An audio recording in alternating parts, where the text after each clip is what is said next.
তো এই গল্পের শুরুতে আমরা দেখতে পারি জাপানের ইডো শহরকে, যেটাকে সামুরাই ফাইটারদের শহর বলা হতো। তবে এর কিছুদিন পরেই অ্যামেন্টোস নামের কিছু ভয়ঙ্কর মনস্টাররা এসে জাপানের পুরো এই শহরটাকে ডিস্ট্রয় করে দিয়েছিল। তাদের আসার পরেই তাদের এবং মানুষের মধ্যে ভয়ঙ্কর যুদ্ধ শুরু হয়ে গিয়েছিল। তারা এক এক করে শহরের সমস্ত মানুষদেরকে মারা শুরু করেছিল, আর একটা পর্যায়ে তারা শপথ করে নিয়েছিল তারা পৃথিবী থেকে পুরো মানব জাতিকে ডিস্ট্রয় করে ফেলবে। তবে তখন আমরা দেখতে পারি কিছু সামুরাই ফাইটাররা নিজেদের স্কিলের সাহায্যে ফাইনালি সিদ্ধান্ত নিয়ে ফেলে যেই কোনো মূল্যে অ্যামেন্ডোস এই গ্রুপকে পৃথিবী থেকে ভাগিয়েই ছাড়বে, মানে যাতে করে তাদের শহরও তারা সেভ করতে পারে আর পৃথিবীর মানুষদেরকেও তারা সেভ করতে পারে। তবে দুঃখের ব্যাপার হচ্ছে এই যুদ্ধের মধ্যে অনেকগুলো সামুরাই ফাইটারের মৃত্যু হয়ে গিয়েছিল, যেই জন্য মানুষরা অনেকটা দুর্বল হয়ে গিয়েছিল। তবে এই যুদ্ধের ফলে এলিয়েনরা মানুষদেরকে এতটাই ভয় পাওয়া শুরু করে দিয়েছিল যে তারা মানুষদের উপরে তলোয়ার চালানোতে নিষেধাজ্ঞা জারি করে দিয়েছিল। এখন মানুষদের জীবনও তারা চাইলেও সেভ করতে পারবে না, মানে তাদের জীবন কিভাবে চলবে আর তারা কি ব্যবহার করবে না করবে সেগুলোর জন্য এখন থেকে এই এলিয়েনদের কাছ থেকে পারমিশন নিতে হবে। তো এরপরে এদিকে আমরা শিনপাজি নামের একটা লোককে দেখতে পারি যে কিনা তলোয়ারের উপরে নিষেধাজ্ঞা দেওয়ার পরে এখন একটা রেস্টুরেন্টে কাজ করছিল। তবে সমস্যাটা হচ্ছিল রেস্টুরেন্টের এই টুকটাক কাজগুলো সে করতে পারছিল না, মানে এগুলো করতে তাকে অনেক অসুবিধার ফেস করতে হচ্ছিল।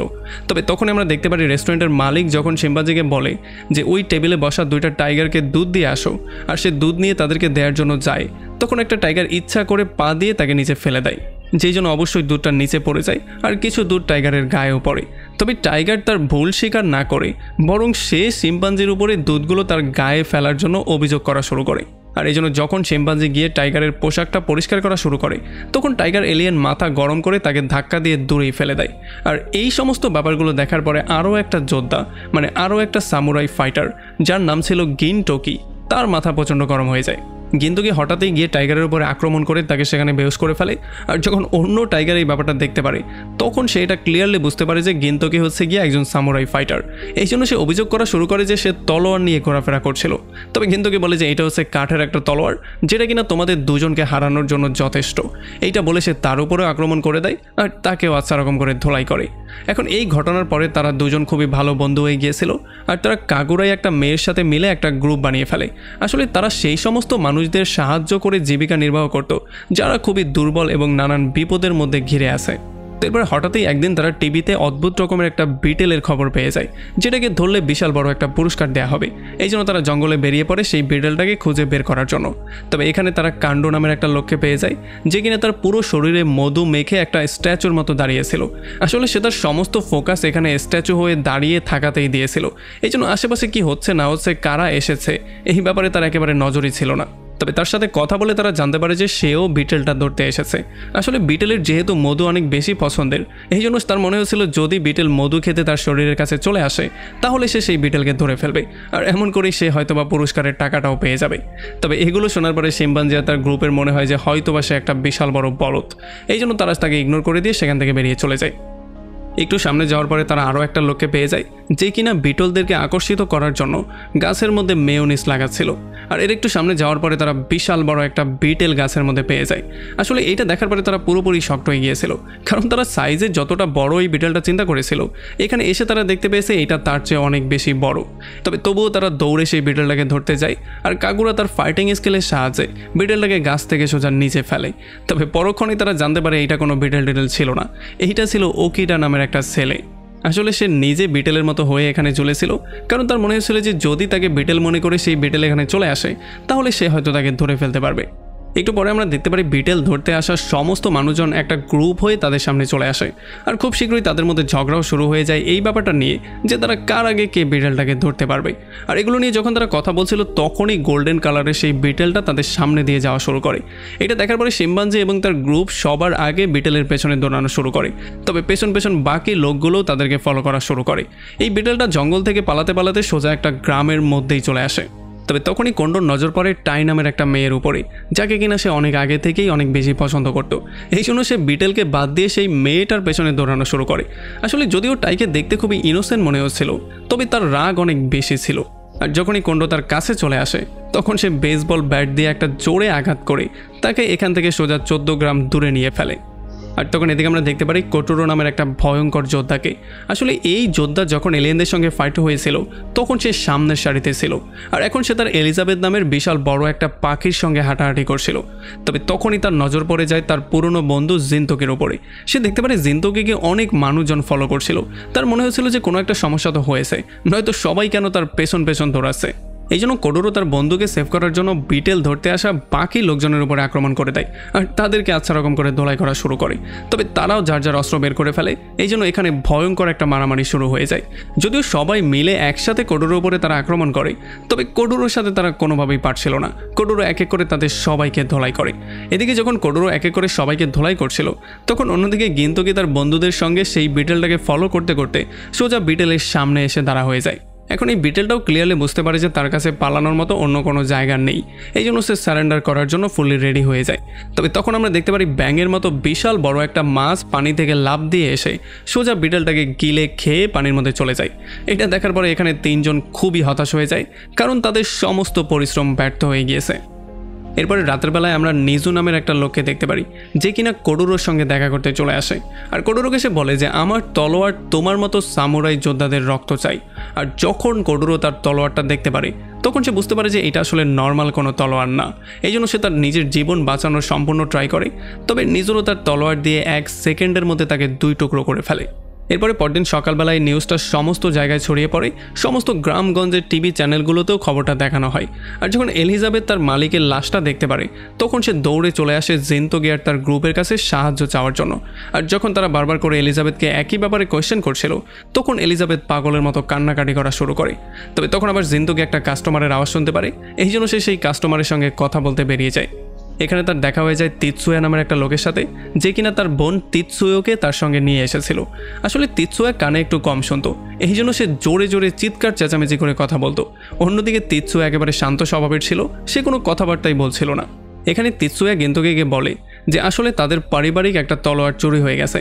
এই তলোয়ারটা খুবই শার্প একটা তলোয়ার ছিল। সে তাকে এইটাও বলে যে এই তলোয়ারটা যখন চাঁদের আলোতে চলে আসে, তখন এটা একটা অদ্ভুত রং ধারণ করে। আসলে এই তলোয়ারটা একটা স্পেশাল তলোয়ার, এটা নর্মাল কোনো মানুষ চালাতে পারে না। এটা যখনই তার বাবা বানিয়েছিল, তারপরে তার বাবারও মৃত্যু হয়ে গিয়েছিল। এরপর থেকে যারাই এই তলোয়ারটাকে টাচ করেছে, প্রত্যেকের মৃত্যু হয়ে গেছে। আসলে তিৎসুয়া মনে করছিল এটা একটা অভিশপ্ত তলোয়ার, যেটা কিনা মানুষের আত্মা চায়, যেটা কিনা মানুষের আত্মা শরীর থেকে নিজে নিজেই বের করে নিয়ে আসে। এই জন্য সে বলছিল জিনতোকিকে যেই কোনো ওয়েতে এই তলোয়ারটাকে উদ্ধার করে নিয়ে আসতে, যাতে করে আর কোনো মানুষের মৃত্যু না হয়। এখন জিনতোকি এটা করার জন্য রাজি তো হয়ে যায়, তবে সে তাকে কিছু কোয়েশ্চেন করার সিদ্ধান্ত নেয়।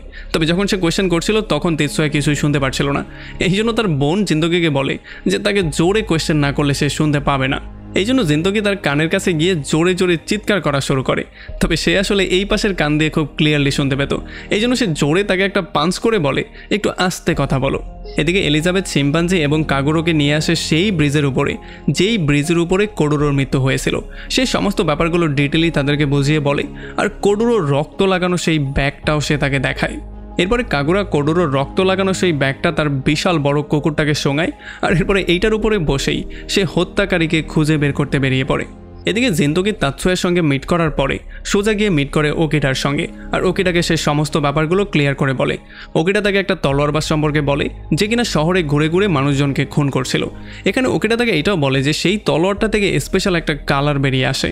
আর এইটা শোনার পরে জিনতোকি এটা ক্লিয়ারলি বুঝতে পারে যে আসলে এইটা হচ্ছে গিয়ে সেই তলোয়ারটা, যেটা কিনা তাৎসুয়ার পারিবারিক তলোয়ার, মানে তার থেকে যেটা চুরি হয়েছিল। এদিকে শিম্পাঞ্জি এবং এলিজাবেথ যখন খুনির আশায় ওয়েট করছিল, তখনই হঠাৎ করে একটা গ্রামের লোক তাদের সামনে চলে আসে। আসলে এই গ্রামের লোকের তাদের উপরে সন্দেহ হয়ে গিয়েছিল, এই জন্য সে তাদেরকে এখান থেকে চলে যাওয়ার জন্য বলছিল। তবে যতক্ষণে তারা কিছু একটা বলতে যেত, তার আগেই নিজু নামের সেই ভয়ঙ্কর খুনিটা এসে এই লোকটাকে তার তলোয়ার দিয়ে 2 টুকরো করে ফেলে। এখন এইটা দেখার পরে এলিজাবেথ শিম্পাঞ্জিকেও সেভ করার ট্রাই করে, তবে সে এলিজাবেথকেও 2 টুকরো করে ফেলে, মানে তাকেও সে মেরে ফেলে। আর এরপরে যখন সে গিয়ে শিম্পাঞ্জিকেও মারার ট্রাই করছিল, তখনই এখানে জিনতোকি চলে আসে, আর সে নিজের হাত থেকে সেই তলোয়ারটাকে ছিনিয়ে নিয়ে কোনো রকমে তার জীবনটা সেভ করে। আর তখন জিনতোকি এই ব্যাপারটা জানতে পারে যে নিজুই হচ্ছে গিয়ে সেই খুনি, যে কিনা তার বন্ধু কোডোরোকেও খুন করেছিল। এই জন্য তাদের দুজনের মধ্যে ভয়ঙ্কর একটা মারামারি শুরু হয়ে যায়। তবে আমরা দেখতে পারি নিজু তার তলোয়ারের মাধ্যমে বারবার করে আক্রমণ করে জিনতোকির জীবন নেয়ার ট্রাই করছিল। তবে জিনতোকি তার লাকড়ির তলোয়ার দিয়েই তাকে ফেস করছিল আর তার জীবনটা বারবার করে সেভ করে ফেলছিল। তবে এমনটা করতে গিয়ে হঠাৎ একবার সে পুল থেকে নিচেই পড়ে যায়।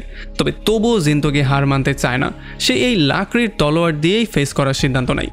তবে যখন নিজু বুঝতে পারে কোনো রকমই সে তার সাথে পারবে না, তখন সে এই ভয়ঙ্কর তলোয়ারটা তার পেটের মধ্যে ঢুকিয়ে দেয়।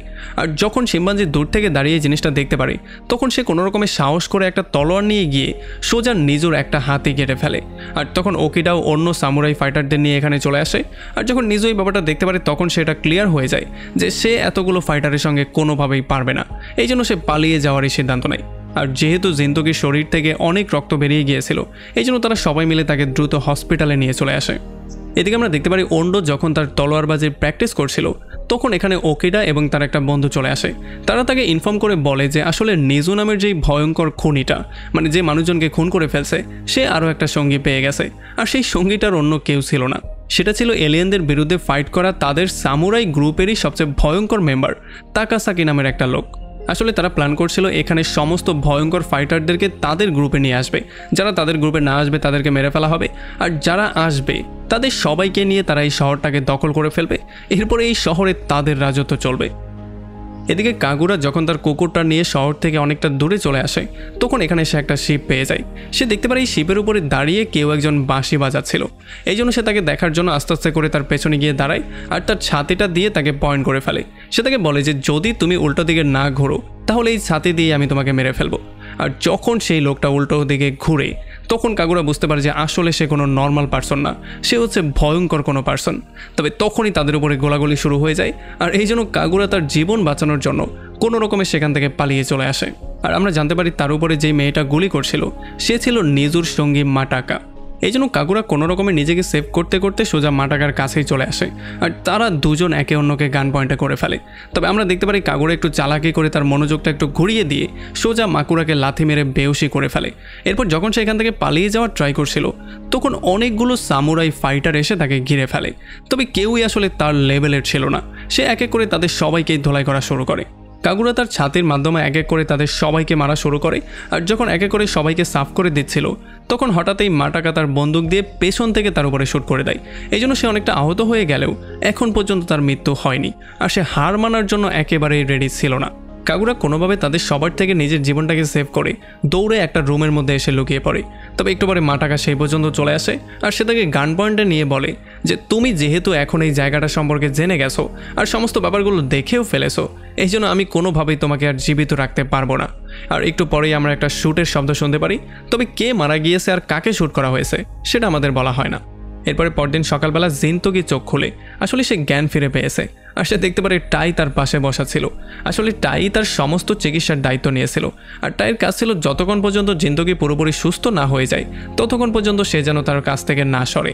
যদিও জিনতোকি চাইছিল কাগুরা এবং শিম্পাঞ্জির সাহায্য করার জন্য এখান থেকে বেরিয়ে পড়তে, সে বেরিয়ে যাওয়ার জন্য উঠেও গিয়েছিল। তবে টাই তার স্পেশাল অস্ত্রের মাধ্যমে তাকে এখানেই থাকতে বাধ্য করে। এদিকে যখন শিম্পাঞ্জি কাগুরাকে রাস্তার সমস্ত জায়গায় খুঁজছিল, তখন হঠাৎই সে তার কুকুরটা পেয়ে যায়। আর এই কুকুরটা তাকে সেই শিপের কাছে নিয়ে আসে।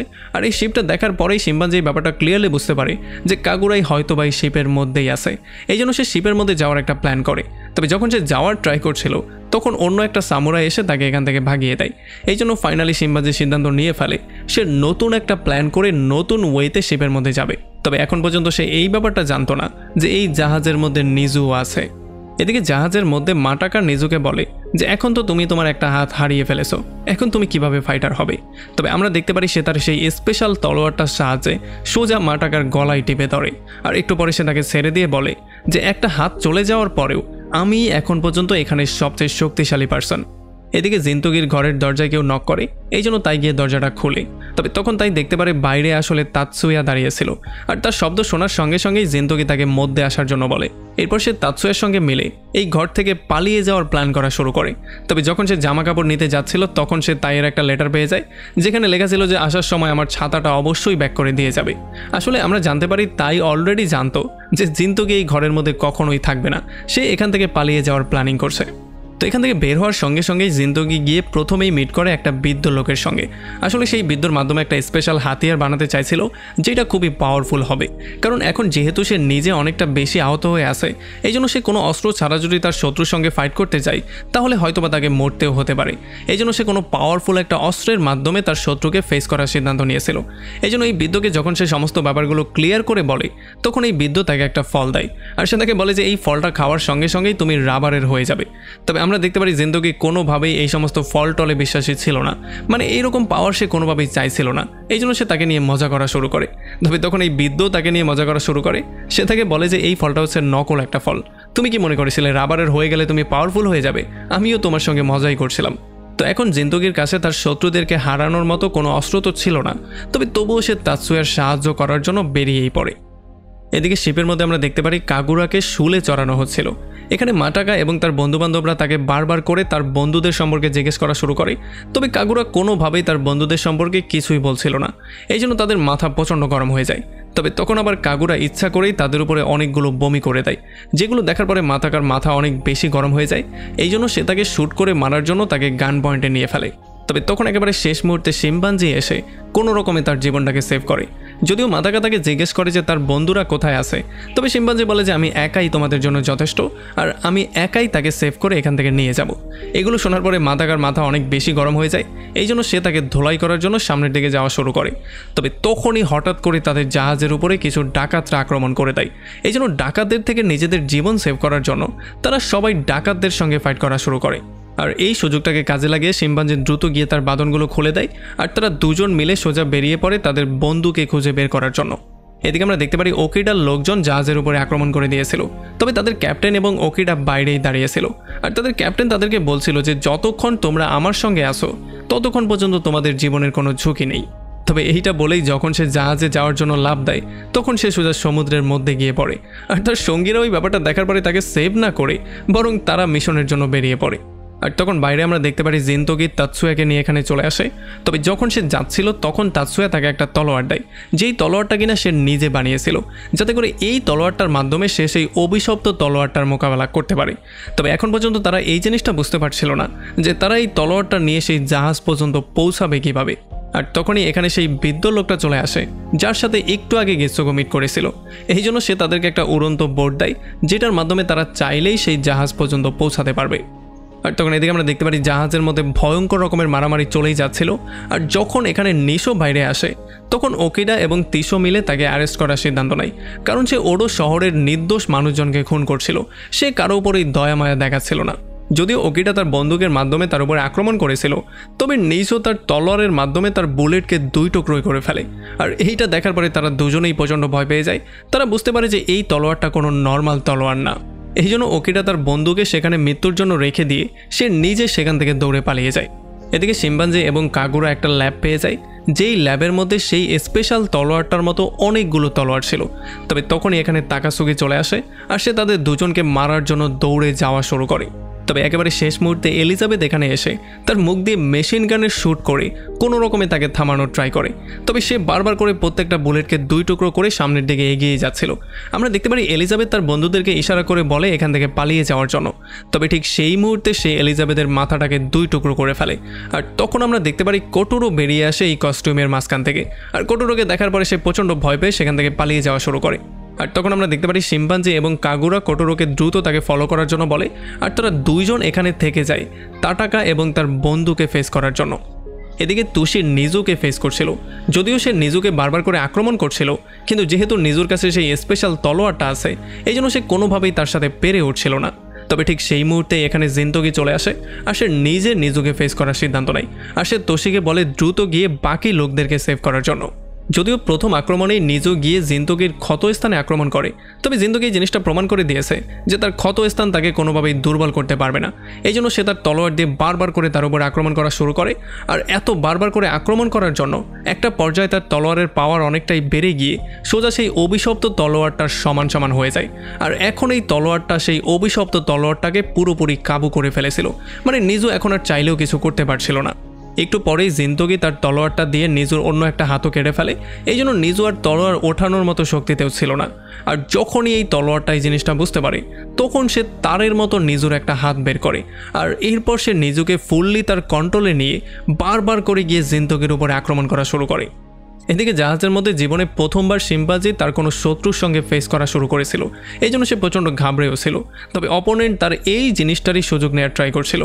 এদিকে মাটাকাও বারবার করে কাগুরার উপরে গুলি চালিয়ে যাচ্ছিল, তবে কাগুরাও নিজেকে বারবার করে সেভ করেই ফেলছিল। আসলে সে এতটাই ফাস্ট ছিল, মানে তার স্পিড এতটাই বেশি ছিল যে গুলি যাওয়ার আগেই সে সেখান থেকে সরে যেতে পারত। একটু পরে সে মাটাকার উপরে আক্রমণ করে তাকে তার ফাঁদে ফেলে দেয়। আর যখনই সে তাকে মারার জন্য পাঞ্চ করতে যাচ্ছিল তখনই জিন্তগি জাহাজ ফুটো করে নিচে পড়ে যায়। আসলে আমরা দেখতে পারি কাজুরো এখন একটা ভয়ঙ্কর মনস্টারের রূপ নিয়ে নিয়েছিল, আর জিন্তগি এখন তার তারের মধ্যে পেঁচিয়ে পুরো মৃতপ্রায় অবস্থায় ছিল। মানে সেই অভিশপ্ত ভয়ঙ্কর তলোয়ারটা এখন সব কিছুর কন্ট্রোল নিয়ে নিচ্ছে। আমরা দেখতে পারি নিজুর তার শরীরের উপরে একেবারেই কন্ট্রোল ছিল না। এখন সেই তলোয়ারটা নিজে নিজে তার সমস্ত সঙ্গীদের উপরেই আক্রমণ করছিল। এগুলো দেখার পরে মাটাকা তার উপরে গুলি করে তাকে মারার ট্রাই করে, তবে সেই তলোয়ারটা তার উপরে আক্রমণ করে সোজা মাটাকাকেও সেখানে মেরে ফেলে। এখন নিজুর এই পুরো শরীরটা পুরোপুরিভাবে সেই তলোয়ারের কন্ট্রোলে চলে গিয়েছিল। এই জন্য সে তার শরীর থেকে একটা ব্লেডের মতো জিনিস বের করে, যাতে করে এইটার মাধ্যমে সে জিন্তগিকে মারতে পারে। তবে তখন এখানে তেৎসুরো চলে আসে তার সেই তলোয়ারটা নিয়ে, যেটা সে নিজে বানিয়েছিল তাকে মোকাবেলা করার জন্য। এই জন্য সে এসে এটা দিয়ে তার উপরে আক্রমণ করে দেয়। আর তখন আমরা দেখতে পারি শিম্পাঞ্জি এবং কাগুরোও এসে একসাথে তার উপরে আক্রমণ করে কোনো রকমে জিন্তগির জীবন সেভ করার ট্রাই করে। কিন্তু যেহেতু নিজু অনেক বেশি শক্তিশালী ছিল, এই জন্য সে তাদের সবাইকে হারিয়ে দিয়ে আবারও তাৎসুরোর উপরে আক্রমণ করার সিদ্ধান্ত নেয়। আর যখন তিৎসুয়া দেখতে পারে তার বোনের মৃত্যু হয়ে যাচ্ছে, তখন সে তার বোনের জীবনটা সেভ করার জন্য শেষ মুহূর্তে তলোয়ারের সামনে চলে আসে আর তার জীবনের সম্পূর্ণ ঝুঁকি নিয়ে নেয়। তবে তখনই জিন্তগি জ্ঞান ফিরে পেয়ে যায়, আর সে তার সেই তলোয়ারটা নিয়ে মনস্টারটাকে মারার জন্য তার সমস্ত শক্তি দিয়ে সর্বশেষ একটা ট্রাই করে। সে এত জোরে তার উপরে হামলা করে যেই জন্য তার নিজের তলোয়ারটাই দুই টুকরো হয়ে যায়। তবে তবুও তার আক্রমণটা এতটাই ভয়ঙ্কর ছিল যে নিজুর শরীরের মধ্যে যে মনস্টার ছিল সে এই আক্রমণেই মারা যায়। আর এই জন্য সেই অভিশপ্ত তলোয়ারটা আস্তে আস্তে করে নিজুর শরীর থেকে বেরিয়ে কোথায় যেন গায়েব হয়ে যায়। মানে তাৎসুয়ার বানানো সেই তলোয়ারটার মাধ্যমেই এখন নিজুর শরীরটাও সেই অভিশপ্ত তলোয়ার থেকে মুক্ত হয়ে গেছে। এখন এই সমস্ত ব্যাপারগুলো হয়ে যাওয়ার পরে কোটুরো তাকাসুকিকে এটা বুঝিয়ে বলে যে ইডো শহরকে দখলে নেয়ার যে প্ল্যানিং তারা করেছে, এই প্ল্যানিং থেকে যেন তারা সরে আসে। তবে তখনই একটা এলিয়েন এসে পেছন থেকে তাকে ধরে ফেলে, আর খুব শীঘ্রই আমরা দেখতে পারি অন্য অন্য এলিয়েনরাও চারপাশ দিয়ে জাহাজটাকে ঘিরে ফেলে আর সবাইকে মেরে ফেলা শুরু করে। এদিকে যখন তোশি এবং ওডিয়া এসে জিন্তগির সঙ্গে মিট করে, তখন জিন্তগি দ্রুত তার বন্ধুদেরকে এখান থেকে সেফ বের করে নিয়ে যাওয়ার জন্য বলে, আর সে নিজে জাহাজে থেকে যায় বাকি মনস্টারদেরকে মারার জন্য।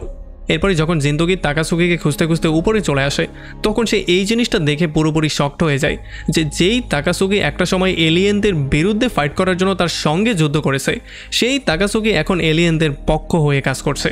তবে তখন এখানে বিশাল বড় একটা ব্লাস্ট হয়ে যায়, যেটার সুযোগ নিয়ে কোডুরো সেই এলিয়েনের হাত থেকে নিজেকে ফ্রি করে ফেলে, আর এক এক করে সে সবাইকে মারা শুরু করে।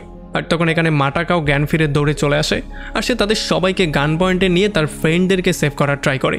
তবে তাকাসুকি তাদের সবাইকে এখান থেকে চলে যাওয়ার জন্য বলছিল, কারণ সে এই ব্যাপারটা খুব ক্লিয়ারলি জানতো যে একটা না একটা সময় জিন্তগির সঙ্গে তার মোকাবেলা করতেই হবে। এরপর যখন তাদের মধ্যে মারামারি শুরু হয়ে যায়, তখন আমরা দেখতে পারি যেহেতু তারা দুজনেই খুবই ভালো ফাইটার ছিল, এই জন্য কেউ কারোর সাথে কোনোভাবেই পারছিল না। একের পর এক আক্রমণেও তাদের কিছু হচ্ছিল না, এই জন্য তারা তলোয়ার বাদ দিয়ে হাত দিয়েই ফাইট করার সিদ্ধান্ত নেয়। আমরা দেখতে পারি জিন্তগি তার শত্রুকে একটা সময় ধরে জোরে একটা প্লেটের উপরে আছাড় মেরে ফেলে দেয়, যেই জন্য তারা দুজনেই অনেক বেশি আহত হয়ে যায়। এখন তারা দুজন মারামারি করার পর্যায়েও ছিল না। তবে তবুও জিন্তগি এই সমস্ত ব্যাপারটাকে শেষ করার জন্য তার ছোটবেলার বন্ধুকে মারার জন্য তলোয়ার বের করে। তবে যখন সে তাকে মারতে যাচ্ছিল, তখন সে কোনোভাবেই তাকে মারতে পারছিল না।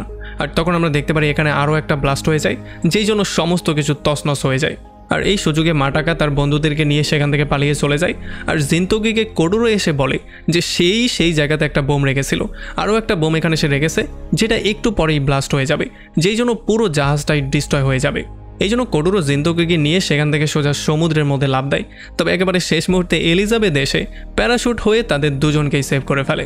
আর তখনই জাহাজের মধ্যে বিশাল বড় একটা ব্লাস্ট হয়ে যায়, যেই জন্য জাহাজটা পুরোপুরি ডিস্ট্রয় হয়ে যায়। আর আমরা দেখতে পারি জিন্তগি এবং তার সমস্ত বন্ধুরা সেফলি সেখান থেকে শহরে চলে আসে। আর এমন একটা ইন্টারেস্টিং পয়েন্টে এই পুরো মুভিটা এখানেই শেষ হয়ে যায়।